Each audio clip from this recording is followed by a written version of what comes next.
Hey Tom, how are you? Good to see you. Hi Tim. Hello, hi. Hello, people. Hello, everybody. Hello. Hello. Yes, Hello. good morning. Good morning for us, everybody. Hi. Hello. Hello. Hi, Bruce. Hi, Kate. Hi. Hi, Emma. Hi, everyone. Hello, Hi. Emma. Hello everyone, nice to see you.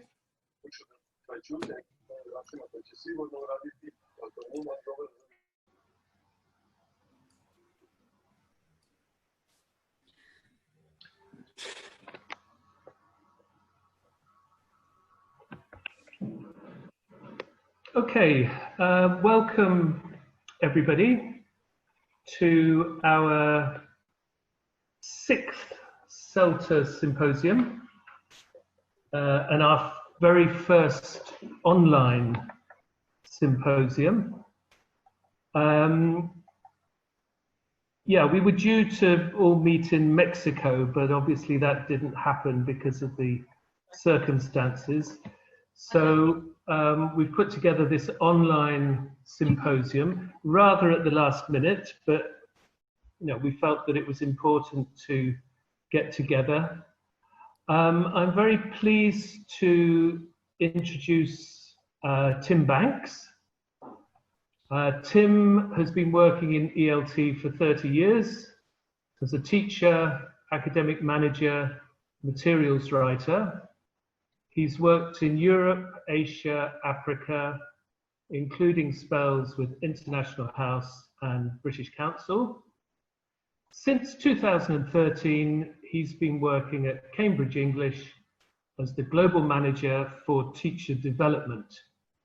So he is responsible for the strategy and development of the teaching qualifications, specifically CELTA, Delta, TKT, CELT-P and CELT-S. So he is the perfect person to be talking at our symposium. In fact, Tim's sessions have become a fixture of the CETA Symposium since it started. They always generate a lot of interest and discussion. Primarily, I think, because they give us an insight into the soul of the Cambridge organisation and its decision-making process. And also partly perhaps because it gives us a reality check in terms of how teaching qualifications are seen in the perspective of Cambridge as a whole.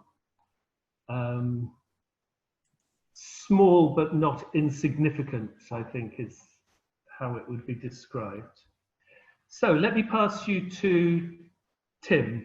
Thank you very much, Tim, for speaking to us today. So thank you, Tom, and thanks all for coming to this session. I hope you've been enjoying other sessions during the day. As Tom says, I'm going to talk about a general update around teaching qualifications, but primarily I'll be talking about CELTA, as that's the topic of most interest, I think, to everybody here today. Hopefully it should only take about half an hour or so for me to finish talking, so there'll be time at the end for a bit of discussion and questions to answer any pressing issues that you have that come out of what I say or from other things unconnected to that. So let me press on.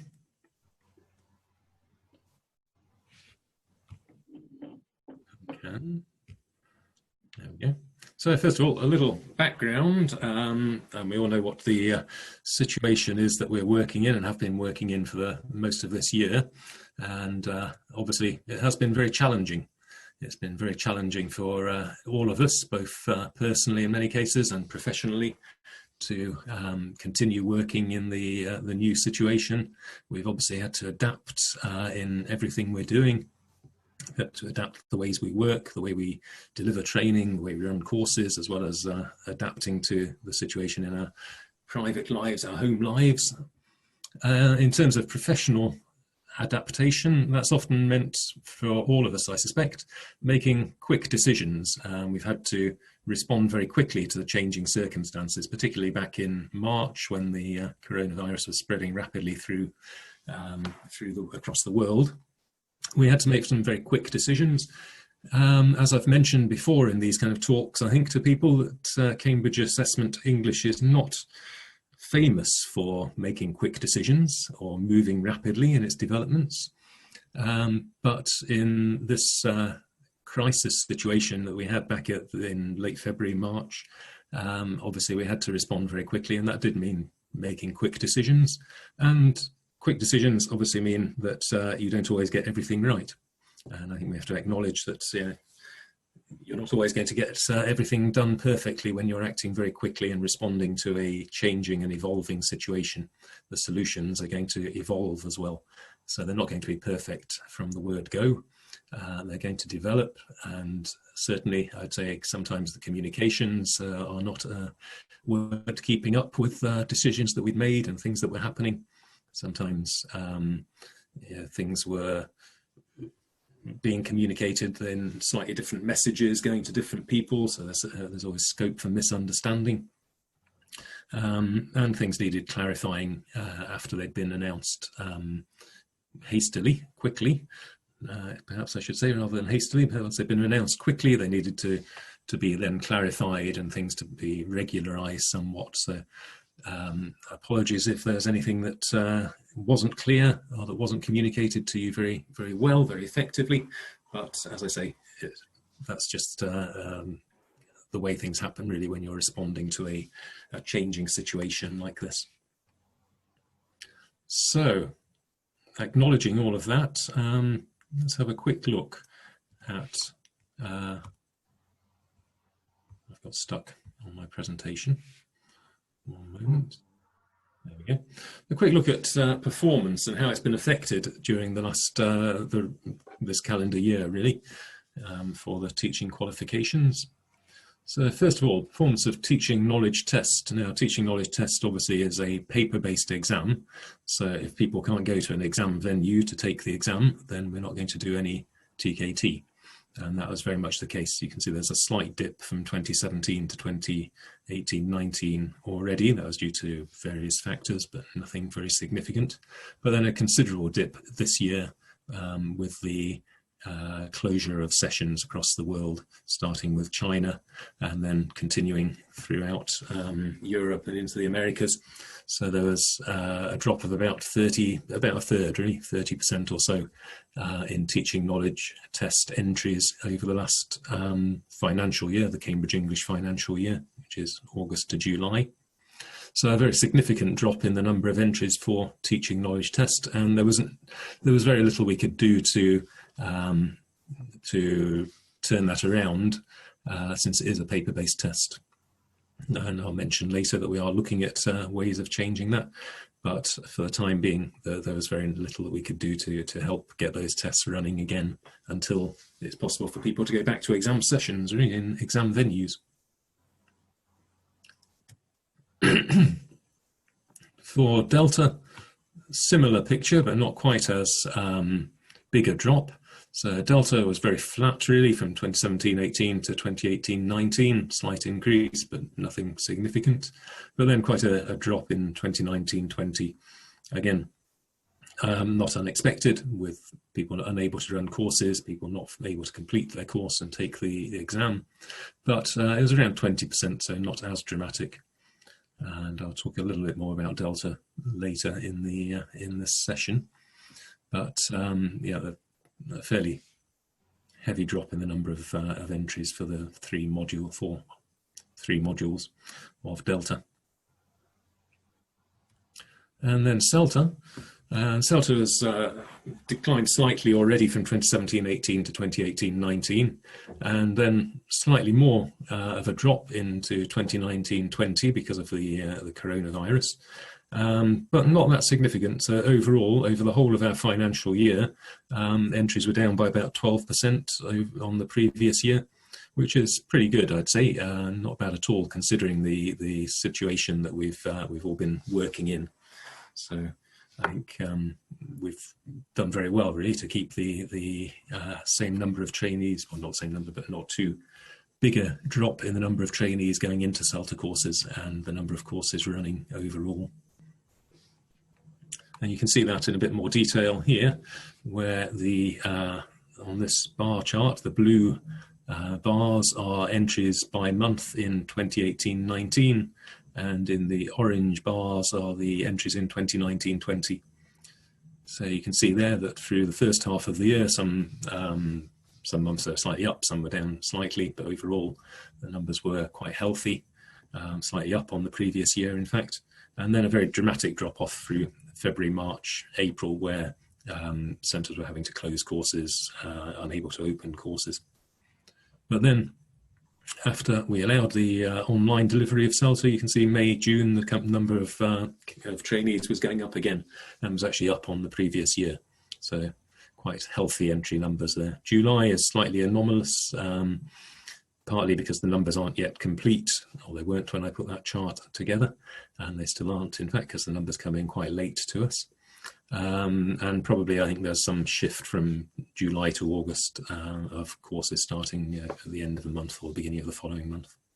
So I don't think that there's much to be read into the July numbers there.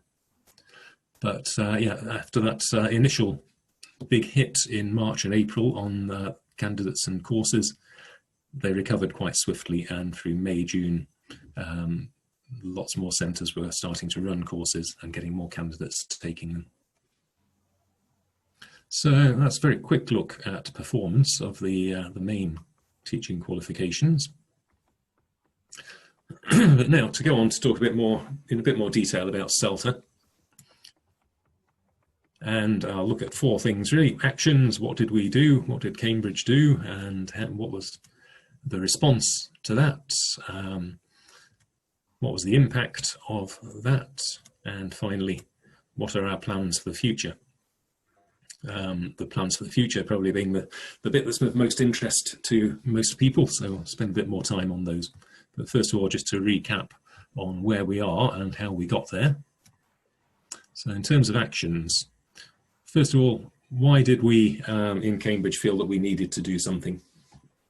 Well, clearly back at the early March, when the coronavirus was spreading into the Middle East and Europe and centres were facing enormous problems, they were very quickly, we had a lot of centres contacting us saying, what should we do? We've got a course that's 2 weeks in, we can't complete it, what can we do for our trainees? Or in some cases, like in Istanbul, for example, where there's a group of trainees who'd arrived for a course right at the beginning, and it was then went into lockdown. They were unable to leave, they were unable to do a face-to-face course. What was the solution for them? So we had centres from across Europe and then later from the Americas asking us for advice and help. They needed some way to solve these immediate problems. And then, of course, one of the big concerns was that centres were likely to simply go out of business if they couldn't run CELTA courses. At that time, none of us knew whether this would be for a couple of months or whether it would continue for a year or longer. But it was already becoming apparent that it wasn't going to be a short-term thing. It wasn't going to be a matter of a few weeks. It was going to be over a longer period. And a lot of our centres, CELTA centres, depend on running CELTA courses. For some, it's the main part of their business. For others, it's a significant part of the business. Or in some cases, it became the only thing they could effectively keep running during coronavirus lockdowns. So there are lots of good reasons why we felt we needed to do something to address this problem. And what did we do? Well, initially, very limited response in saying that training could be delivered online, but teaching practice would need to be completed when it was possible. Of course, that wasn't really solving the problem, because in a lot of cases it's still not possible to do face-to-face teaching practice today. So people would have been waiting to complete their courses 6 months later. So I don't think that would have been an acceptable solution. So we fairly swiftly decided that it was necessary to allow not just training online, but that the only way we could keep courses running was to also allow teaching practice to be done in an online learning environment.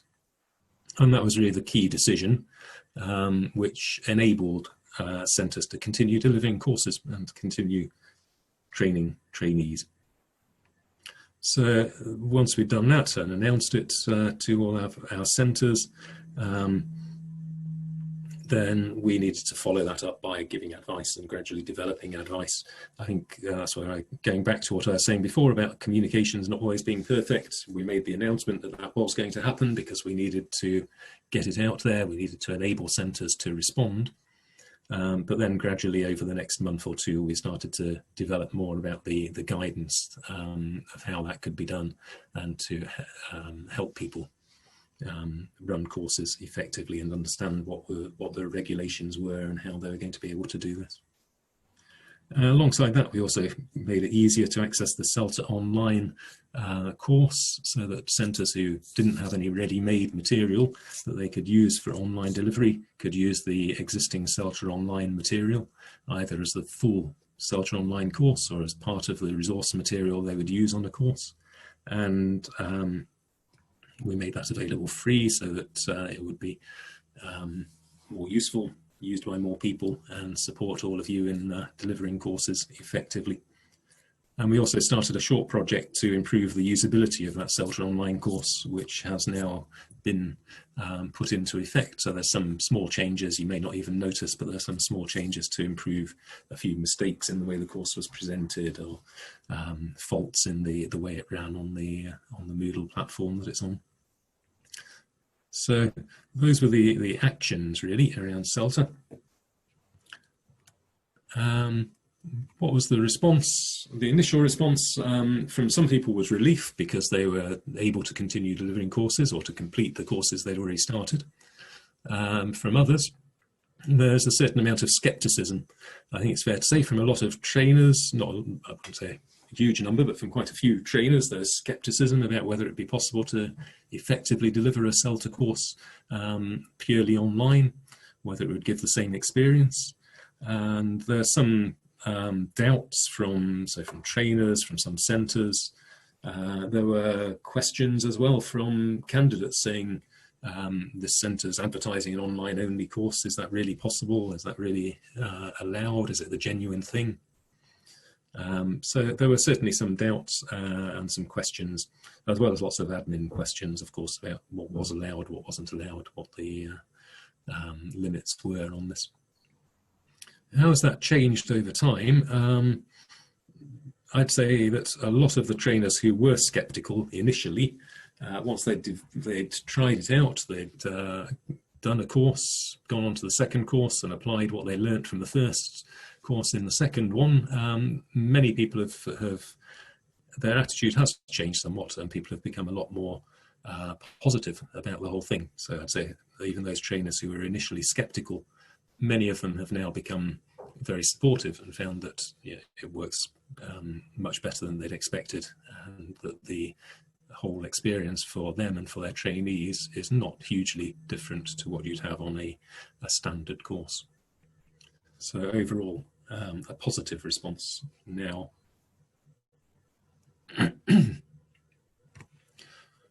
Excuse me. What's been the impact of this? Well, I'll refer you first to back to the entries that I mentioned earlier, where, as you can see, and as I explained, in March and April, entries for CELTA courses were down dramatically. Lots of centres were closing, of course. In the UK, centres closed altogether, put their staff on furlough. But then centres were able to pick up again through May and June, start offering courses. Some centres reopened and started running courses. I think those centres, usually larger centres which were able to respond quickly and get an online course running quickly in April, tended to have in May rather, tended to have big courses, big numbers right from the beginning. And it was concentrated in a fairly small number of larger centres that were in a position to offer courses relatively easily. And then gradually more centres have opened up and it's become more spread amongst the centre network for CELTA. So it's broadened out and more centres are now offering courses and getting candidates. So I'd say the impact has been very positive. Lots of trainees, of course, have now been through these courses, and the feedback that we've seen from them has also been very positive. People have been very satisfied with the course, the training that they're getting.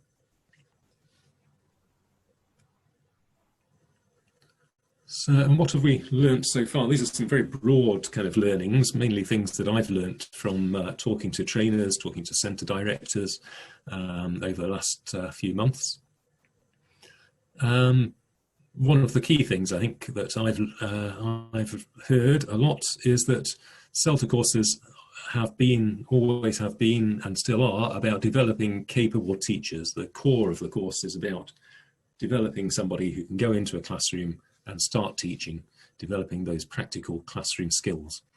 And the feeling from most trainers I've discussed this with is that the core training, the core skills are very much transferable from the face-to-face training to the online situation or vice versa. So they feel they're working on the same core skills that they would be in either way of delivering the course.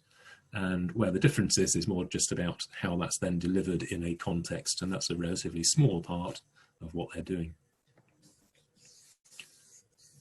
Some things, of course, work better online. Some things would work better face-to-face. I think that's inevitable. There are differences, of course.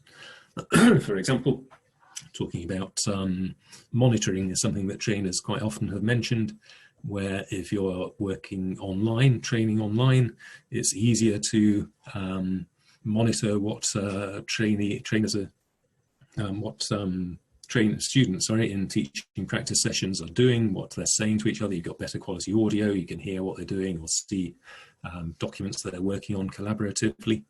That's good. On the other hand, it's much more difficult to get a feel for what the whole room is doing. It's harder to see when people are finishing activities early or when they're struggling or going off task, that kind of thing.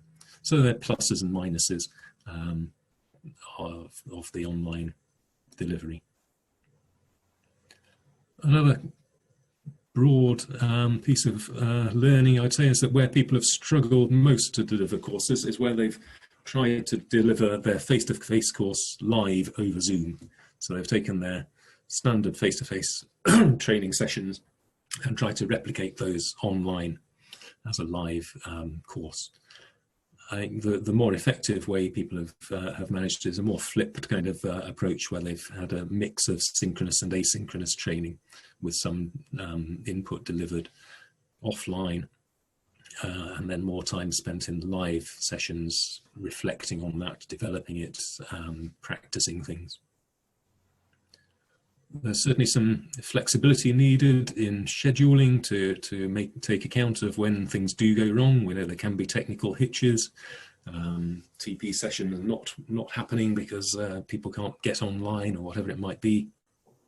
So there needs to be some flexibility allowed to make room for those. That may mean extending the length of the course. It may just mean building in some extra time somewhere. And a key point, I think, is that however we're delivering the course, we need to equip trainees to be able to teach face-to-face and online. So although we're doing the course online in most places still, we need to make reference to how things would be done differently, or what would feel or look different in the face-to-face classroom, so they're getting the full experience.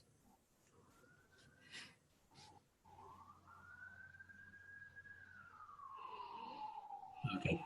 So moving on to talk a bit about our plans for the future around CELTA. So we haven't made a final decision yet about what we are going to do, but we are looking to do something to make teaching online part of CELTA in the long term. And we've done a consultation looking at 5 options that were open for discussion. And just to run you through what those 5 options are. The first one is having one CELTA course, but that can be delivered in 3 different ways. So it can be delivered 100% face-to-face, it can be delivered 100% online, or it can be delivered as a blend of those. And all of those options would be looking at mentioning and working in how things would be different in a face-to-face and online situation. But essentially it would be keeping a single course, but with these 3 different modes of delivery. Second option is to have a single CELTA course, much as it is now, but enforcing a blend of face-to-face and online in all courses. So that would mean that we'd expect all, excuse me, all courses to include, for example, some teaching practice done face-to-face and some teaching practice done online. There are advantages of that it keeps one single course, but also some disadvantages. The third option would be to have an add-on to CELTA, so people take a standard CELTA course, and then there's an additional 1 week or 2 week course which focuses on teaching online. Those of you who were involved in the Young Learners extension to CELTA may recognise that kind of model and the limitations of it. Those who were using the YL extension to CELTA found it very useful, a very beneficial course. Unfortunately, very few candidates took it. Very few centres ran the course. So there are certainly limitations to that as an option. Fourth option would be to have 2 completely separate qualifications, both perhaps under the overall name CELTA, but CELTA as is, normal pre-COVID type CELTA delivered face-to-face or in a blended fashion, and then another separate qualification for CELTA for teaching English online. That again raises a lot of questions about would there be a market for the online only version? Would it have any recognition? Would it just divide candidates, making it less efficient for centres, for us in Cambridge, for everybody? And how would people choose which course they wanted to take?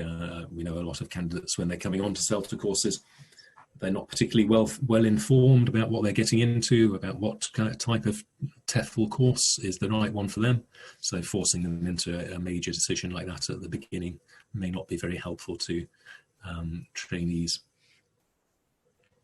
And the fifth option, do nothing, which is the preferred option for some people. Just go back to exactly where we were before COVID and say, you know, at the end of 2020, no more online, everything has to go back to being face-to-face or blended learning. That'd be the easy option in many ways, but it wouldn't solve a lot of the issues.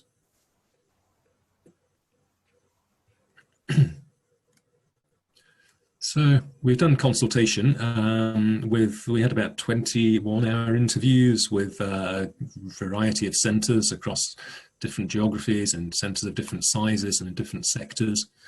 And we also talked to a couple of the major employers, people like International House World and British Council, to get their views.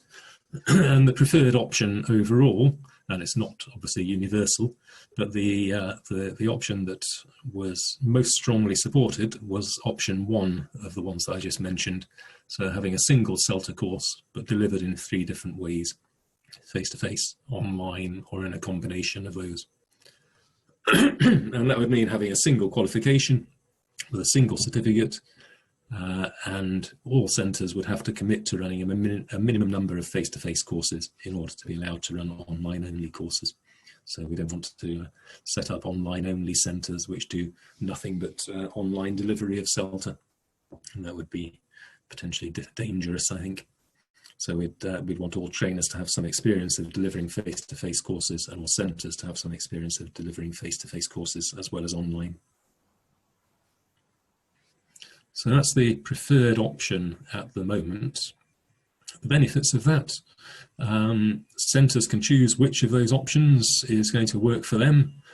So the centre decides, do they want to do face-to-face mainly, or do they want to do some face-to-face and some online? What's the best mixture for them and for their trainees? So what in their market, what is it that trainees are going to choose? It maintains the relevance of the qualification. So people these days are, of course, going to be, in most countries, teachers are going to experience teaching online in some form. So it's helping them to be prepared for that, as well as being able to take the course in more flexible ways. For centres, they can reach more trainees who previously weren't able to take a CELTA course because there was no centre near enough to them, or they couldn't afford to travel to somewhere where there's a centre, pay for accommodation as well, take a month off work, for example. So it would broaden the reach of the course, that we get more people joining courses overall. And that obviously is a benefit for the trainees. They have wider, easier access to get to a CELTA course. And importantly, one of the key considerations is that if we're caught in this kind of situation in the future, which is, as we know, quite possible, but people are coming in and out of lockdowns at different stages, we don't want to have to keep making temporary adjustments. This would allow us to continue delivery during any future lockdown. So those are that's kind of the thinking behind that option. However, there are a number of things that remain to be decided. As I say, we haven't made a final decision. We want to validate our plans around that with some stakeholders, and more stakeholders, particularly employers. CELTA, obviously, one of the most valuable things about CELTA is that it's the qualification that employers ask for. It helps candidates to get a job when they come off the course. So it's very important that we have the support of employers in any changes that we decide to make.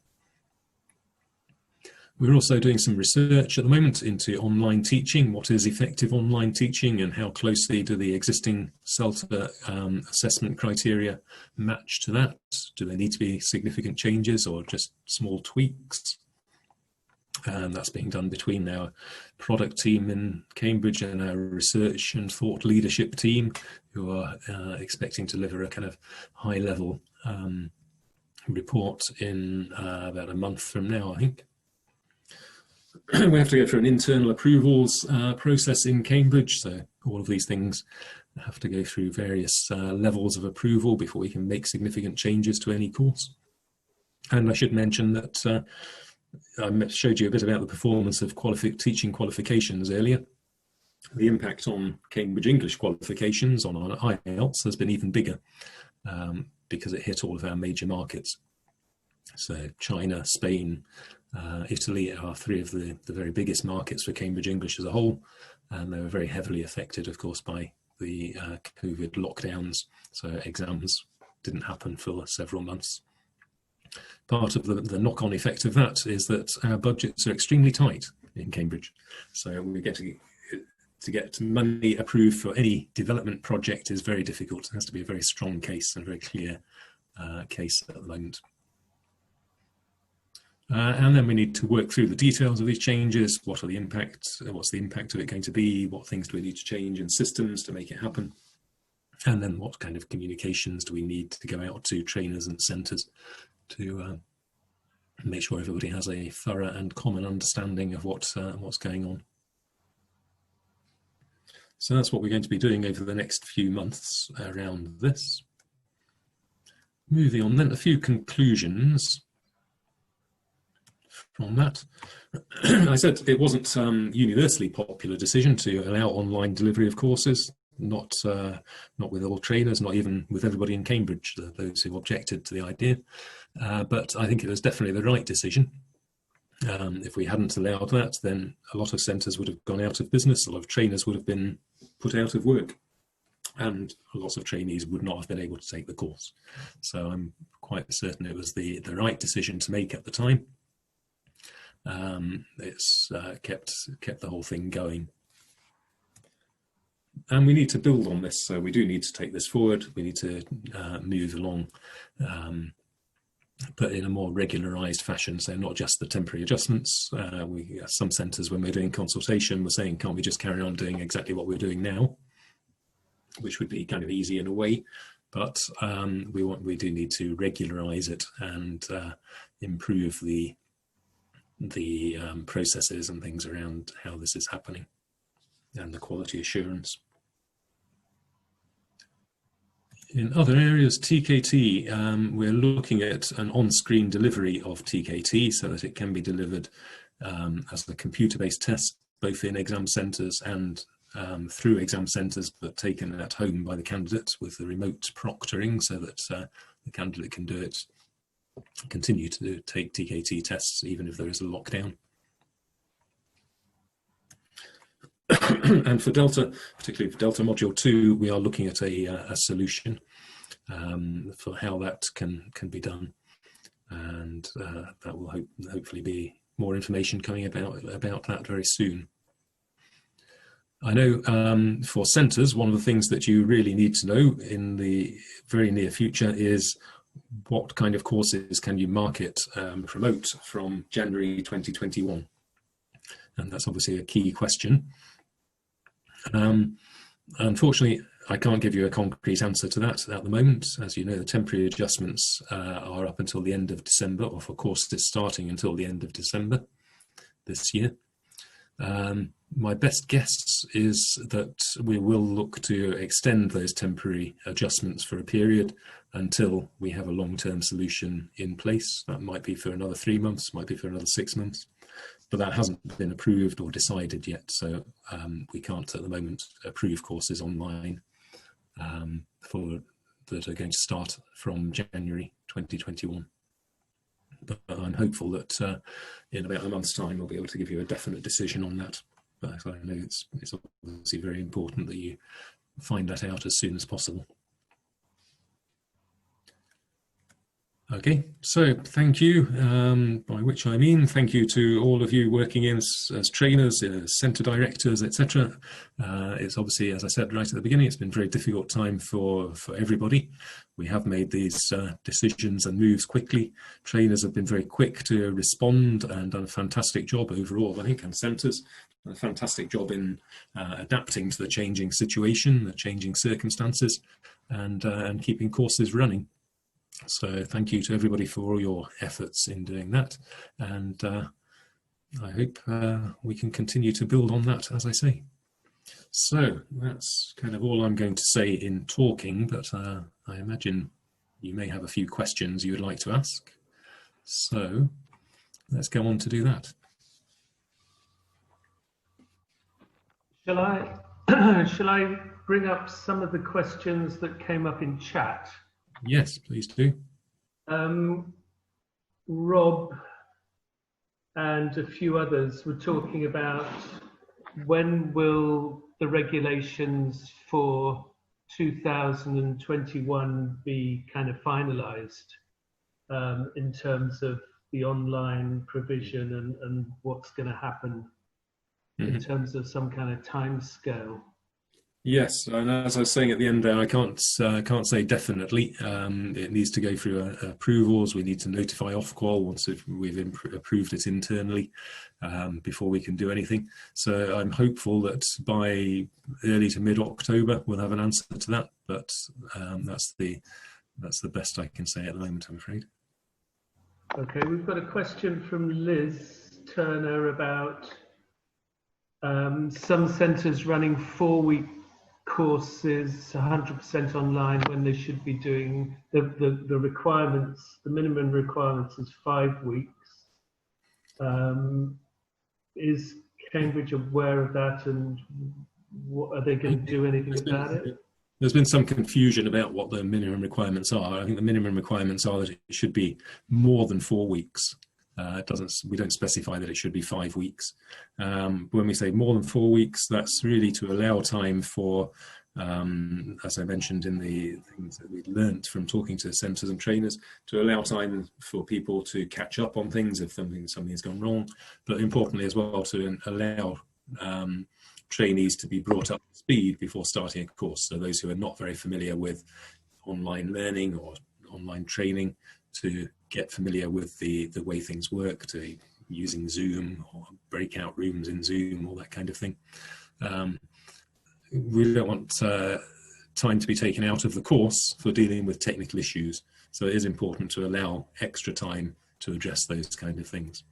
But we don't specify how much extra time that needs to be or how it needs to be arranged. That's really for you and centres to decide what you think is best. A few kind of technical questions about number of TP students. Amanda says it needs to be 7, but could there be some flexibility about that? Questions about assessors and tutors having to be involved in a course every year. What happens if, because of the circumstances, they haven't been able to keep that up? Is it possible to train trainers on online courses? Few That's things there. Yes. 3. Okay, so I'll try and address all of those. So the numbers of TP students, I think, need to be consistent. We haven't changed that at all, so we still require the same numbers of TP students. And people have commented quite a lot that it's difficult to keep TP students regularly in online classes. They can often drop in and out. They're not as committed or as regular as the ones who come to face-to-face classes. So there may be ways around that of having larger groups, but no, the numbers of students do need to be the same still. For assessors having to do one course a year, I'm sure we could make exceptions, and we haven't. I don't think we've had any discussion about that, but I'd imagine that we'd be able to make exceptions where an assessor has not been able to deliver a course because their centre or centres that they work with haven't been running any courses. Let me just make a note of that one. So I'd expect that we'd make an exception there. And the third one was about, I can't remember what the third. Training trainers. Training trainers. We have discussed that, but I can't remember what the answer is. I have a feeling the answer was no, that they need to be trained in face-to-face courses, but don't quote me on that because I can't remember. For the option 1 delivery option, would the delivery format be mentioned on the CELTA certificate? That's a key question that we're considering at the moment, and one thing that we do need to validate more with schools and employers generally. The feeling from a lot of centres is that if it says that on the certificate, then candidates will be much less likely to want to do the course if the certificate says it was taken online. One option is that it might not say it on the certificate, but it could say it in the candidate reports. So it would be possible for a school to find out, but they need to request that information. So it's undecided. Broadly, I think it's better if it doesn't say it on the certificate, in the same way that, for example, I did a master's course at the University of Leicester. I've never been to the University of Leicester. I've never been to the campus. I did the course entirely remotely over a longer period, but I have the same qualification as somebody who went and studied it at the campus. Obviously, CELTA is a bit different to doing a master's course, but effectively you get the qualification. How you studied for it is not the relevant point. A few questions about fees and money.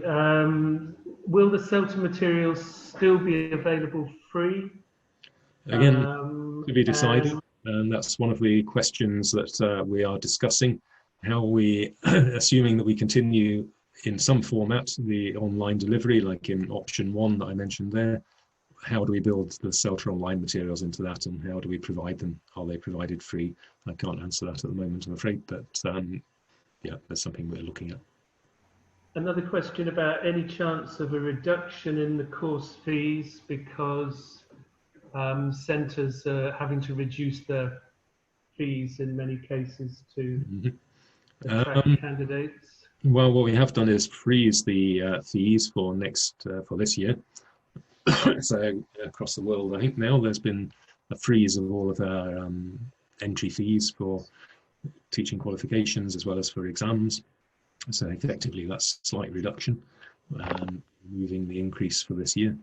I doubt that there would be any scope for any further reduction, though, unless there's very specific local circumstances.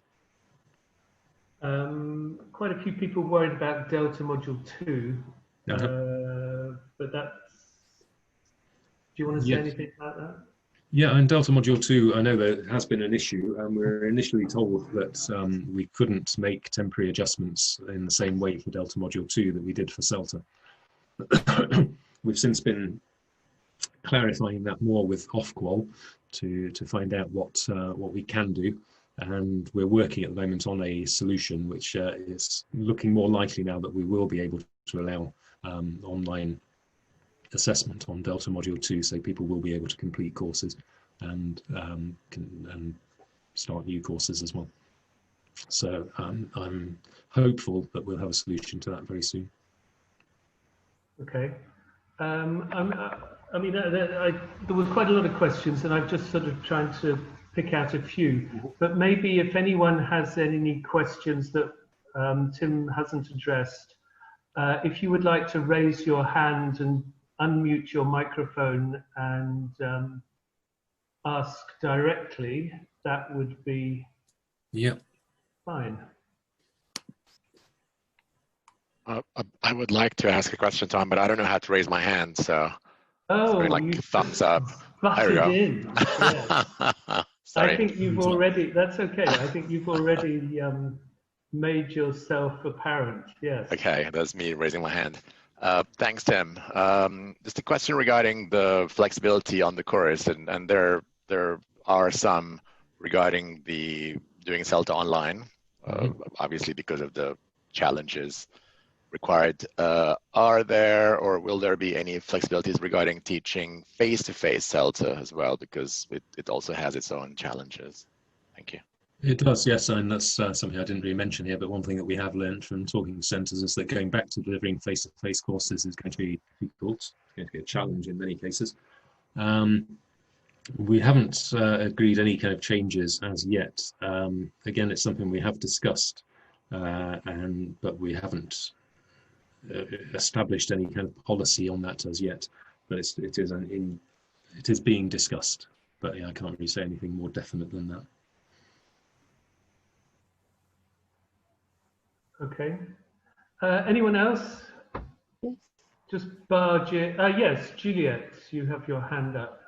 Yes, hi. You mentioned assessors, but I wonder whether there'd be any flexibility about for trainers regarding that 2-year cutoff when we have to do a percentage of a proportion of retraining once we've been 2 years without a course. Yes, I think if you're in a situation where you just haven't been able to deliver a course, then make exceptions. I'd expect that we'll make exceptions there. Yes. Thank you very much. And Amanda? And my question about TP students was actually for face-to-face courses. We're now back in the classroom, but we've got restrictions on how many people we can have in each room. And if we've got to have 7 TP students and we've got to guarantee 7 TP students, that makes it very difficult to fill a course, and also to guarantee that we can have 7 when people are obviously staying at home if they've got a bit of a cold and don't want to put other people at risk. And that's why I was asking for a bit of flexibility and whether that was going to be possible. Again, that's kind of what I was saying to Rami, that we haven't got a clear policy on that as yet. It's something we are discussing, but we haven't published any kind of guidelines on it. But I can take that back to the team and use it again there. And Pat? Hi, yes, my question was about the number of fees, because we've read that it's fine to run a course with fewer than 10 trainees. I think we have 7 at the moment, but we couldn't find any information as to whether Cambridge would still want 10 times the £160 fee, as would usually be the case if we ran a course for... No, as part of the temporary adjustments, we removed the minimum 10 candidate fees. Okay, so we would just pay the 7, yeah. And Amanda? I've already asked my question. Sorry, I did put my hand down. There's another Amanda. Oh, okay, sorry. Sorry, Amanda Gamble this time. Right, okay, hi. My question is when it comes... thinking about materials and making materials available to candidates. I mean, we're all very conscious of the fact that we should be not breaching copyright by providing things to candidates that we shouldn't be. So I was just wondering, particularly if this is going to continue, if the online version of the CELTA is going to continue, will Cambridge think about providing some kind of library resource bank or something that trainers and trainees can access, so that we aren't breaking copyright? Yeah, so no, it's a very good point. Obviously, we strongly discourage breaking copyright. But we haven't given a great deal of thought to that as yet. But yes, it's something that we do need to look into. It's obviously it's an issue. Well, it's an issue on a lot of face-to-face courses as well. Great. Well, I can't see any more hands up. So thank you all very much for attending. And I hope you enjoy the remaining sessions on the CETA Symposium. Yes, thanks for listening to me and for all your questions and things. If you have any specific feedback or have any particular questions, do feel free to get in touch. Be happy to hear any more thoughts around our plans for the future, particularly, but any great concerns that you have at the moment about how you're running courses or how you can run courses. Okay, thank you very much, Tim. Great, thank you. You'll have to end the meeting as you're the host. Yeah. Unless I take it back off you. Yeah, you can take it back off me if you like. I can do that, yes.